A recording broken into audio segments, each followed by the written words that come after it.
नमस्कार दोस्तों, आप सभी का स्वागत है आपके अपने YouTube चैनल मैथ सर्कल में। दोस्तों, आज का जो हमारा कॉन्सेप्ट रहेगा वो है गुणनखंड विधि से है।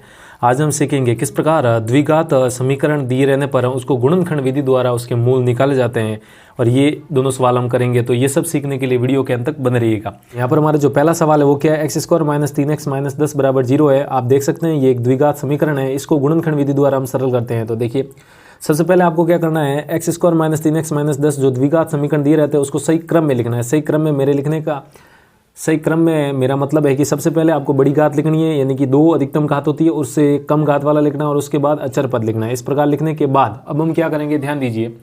मैं यहाँ पर समझाने के लिए देखिए साइड में बता देता हूँ।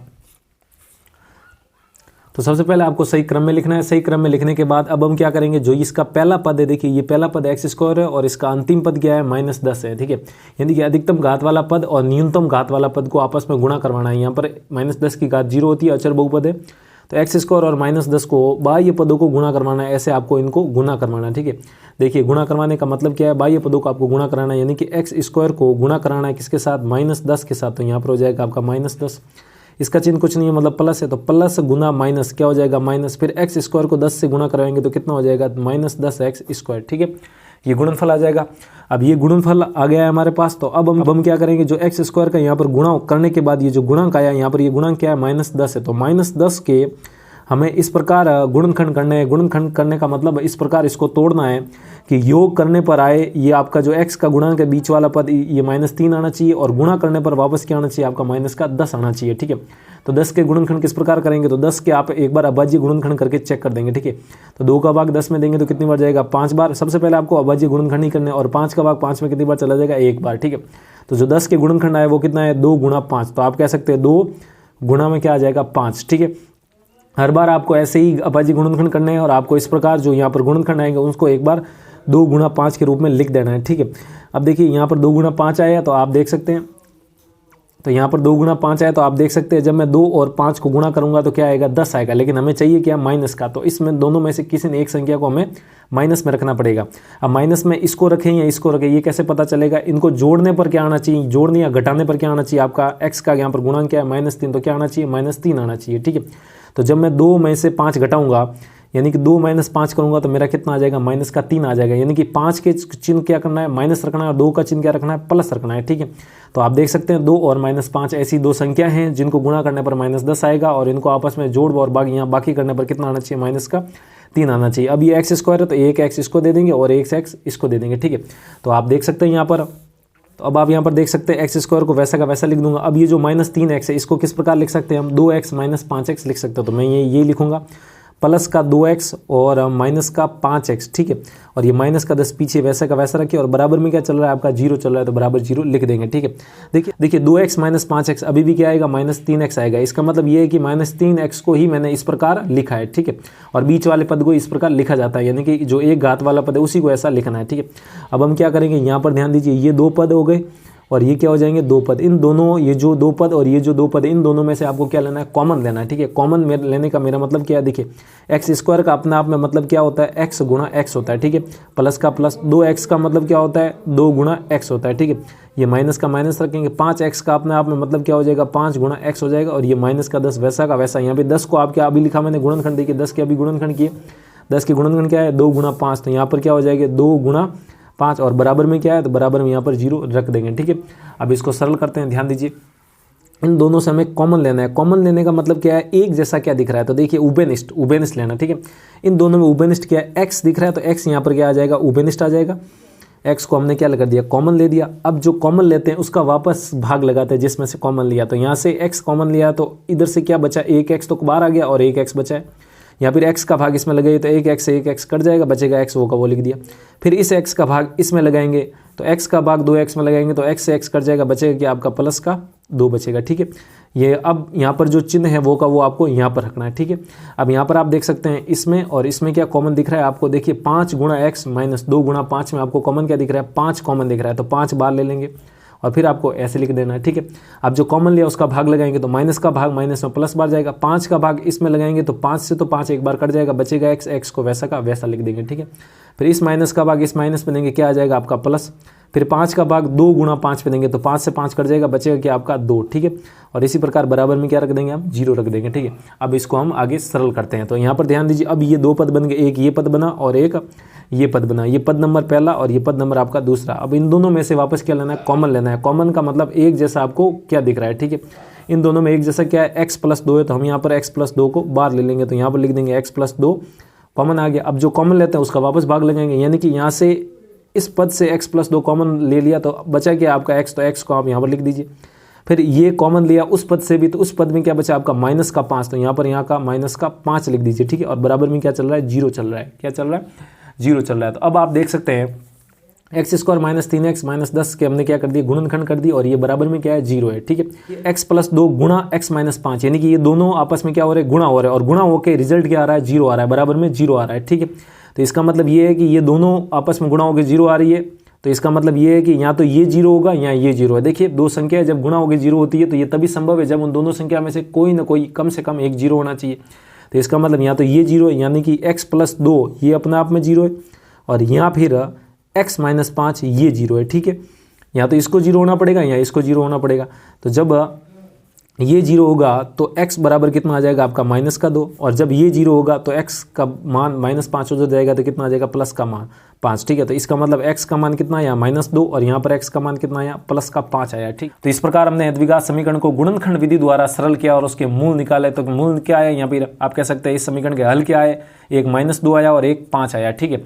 तो हमारी जो समीकरण दी गई थी वो समीकरण क्या थी, x² - 3x - 10 = 0, और ये हमारी क्या थी, समीकरण थी। इसको हमने सरल किया और यहाँ पर हमारा मान क्या आया, x - 2 और x = 5 आया, ठीक है।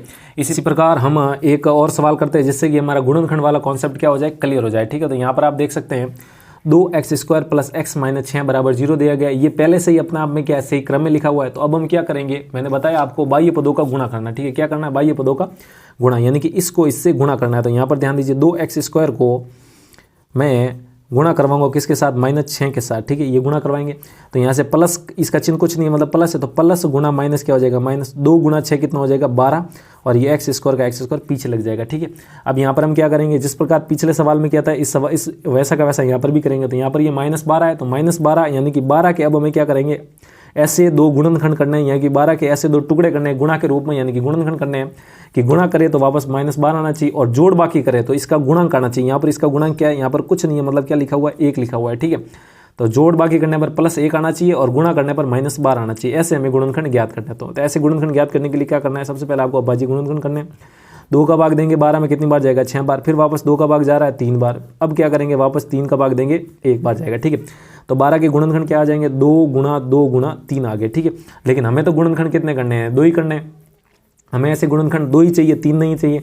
तो क्या करते हैं, देखिए इनको आपस में गुणा करवा दीजिए। 2 × 2 क्या हो जाएगा 4, और ये गुणा में 3 है, तो देखिए 2 गुणनखंड आ गए 4 और 3। एक बार इनको जोड़ के देखिए, 4 और 3 कितना हो रहा है, 7 हो रहा है। तो जोड़ने पर तो नहीं आ रहा, तो एक बार घटा के देखिए, 4 में से 3 घटाइए, तो 4 में से 3 घटाएंगे तो जोड़ बाकी करने पर इसका गुणांक आना चाहिए। ये इसका गुणांक क्या, +1, तो इनको घटाने पर क्या आ रहा है आपका, +1 आ रहा है। और इनको गुणा करिए, 4 × 3 करिए, 12 कर दीजिए, ठीक है।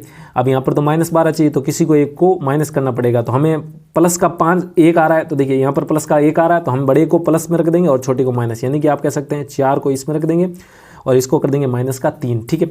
और x² है तो 1x इसको देंगे, 1x इसको दे देंगे, ठीक है। तो यहाँ से देखिए 4x - 3x आपका 1x आ जाएगा, बीच वाला पद आ रहा है, और इन दोनों को गुणा करो तो क्या आ जाएगा, -12x²। यानी कि आप कह सकते हैं ऐसे 2 गुणनखंड क्या होंगे, 4x और -3x, ठीक है। तो इसका मतलब यहाँ पर इसको 2x² को वैसा का वैसा लिख दीजिए, और इस +1x को मैं क्या लिख सकता हूँ, प्लस का 4x माइनस का 3x, और माइनस का 6 पीछे का पीछे, और बराबर में क्या हो जाएगा, 0 हो जाएगा, ठीक है। जिस प्रकार यहाँ पर कॉमन लिया था इसी प्रकार यहाँ पर कॉमन लेना है, ये जो पद और ये इन दोनों पदों में से कॉमन लेना है, ठीक है। तो कॉमन लेने का मतलब जो दोनों में उभयनिष्ठ है। तो 2x का मतलब क्या होता है, 2 × x प्लस का प्लस, 4x का मतलब क्या हो जाएगा, 2 × 2 और गुणा में क्या हो जाएगा x, ठीक है। यहाँ पर -3x का मतलब -3 × x, और -6 का मतलब 3 × 2 हो जाएगा, ठीक है। और बराबर में क्या हो जाएगा, 0 हो जाएगा, ठीक है। इतना हो जाएगा। अब हम क्या करेंगे, एक इन दोनों पद से कॉमन लेंगे और एक इन दोनों पद से कॉमन लेंगे, ठीक है। तो कॉमन किस प्रकार लेते हैं, देखिए कॉमन का मतलब जो इन दोनों में दिख रहा है, तो इन दोनों में आपको क्या दिख रहा है, देखिए 2 × x और 2 × x इन दोनों में, तो 2 × x बार आ जाएगा, यानी कि 2x क्या आ जाएगा, कॉमन आ जाएगा, ठीक है। 2x कॉमन लिया तो जो कॉमन आता है उसका भाग लगाते हैं, यहाँ पर जो कॉमन ले लिया है जो पीछे बचा वो यहाँ पर लिख देते हैं। दोनों में से आप कोई भी कर सकते हैं, या तो भाग लगा दीजिए, यहाँ पर ये जो कॉमन आ गया बचा क्या x है वो यहाँ पर ऐसा कैसा लिखिए, बीच का चिन्ह क्या है प्लस का प्लस, यहाँ से 2x कॉमन आ गया बचा क्या प्लस का 2 यानी कि प्लस का 2 आप यहाँ पर लिख देंगे। ठीक है, अब इन दोनों से कॉमन लेना है, इन दोनों में एक जैसा क्या दिख रहा है, देखिए यहाँ पर 3 है और यहाँ पर भी 3 है, ये बीच वाला चीज़ है वो का वो यहाँ पर रखना है। ठीक है, अब यहाँ से दोनों में से एक जैसा क्या दिख रहा है 3, तो 3 बार आ जाएगा, तो मतलब -3 आ जाएगा, तो यहाँ पर बीच वाला चिन्ह क्या है माइनस, माइनस का माइनस वैसा कर दीजिए। फिर इन दोनों में से एक जैसा क्या दिख रहा है 3 यहाँ पर रख दीजिए।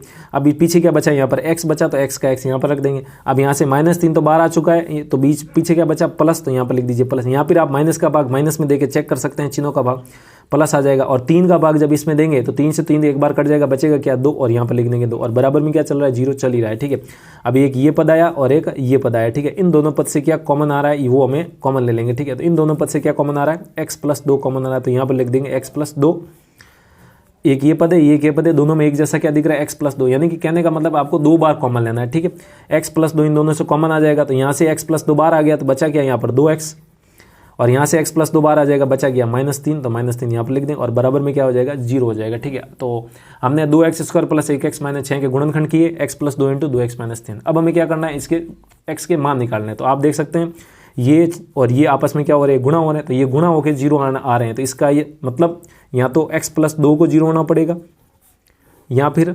2x - 3 को 0 होना पड़ेगा। अब जब ये 0 होगा तो यहाँ से x का मान क्या आ जाएगा -2, और जब ये 0 होगा तो इसका मान -3 उधर जाएगा तो कितना हो जाएगा +3, और यहाँ से 2x का मतलब 2 × x होता है, तो x का मान यहाँ से कितना आ जाएगा 3/2 आ जाएगा, और यही हमारा क्या हो जाएगा यहाँ पर x का मान, और ये हो जाएगा आपका -x का दूसरा मान। ठीक है, x के 2 मान आ गए, x = 3/2 और x = -2। तो इस प्रकार गुणनखंड विधि द्वारा आप किसी भी द्विघात समीकरण को सरल कर सकते हैं। याद रखिएगा, हर किसी द्विघात समीकरण के गुणनखंड संभव नहीं है, कोई द्विघात समीकरण के ही गुणनखंड हो सकते हैं, तो जिसके हो सकते हैं उसके मैंने आपको बता दिए।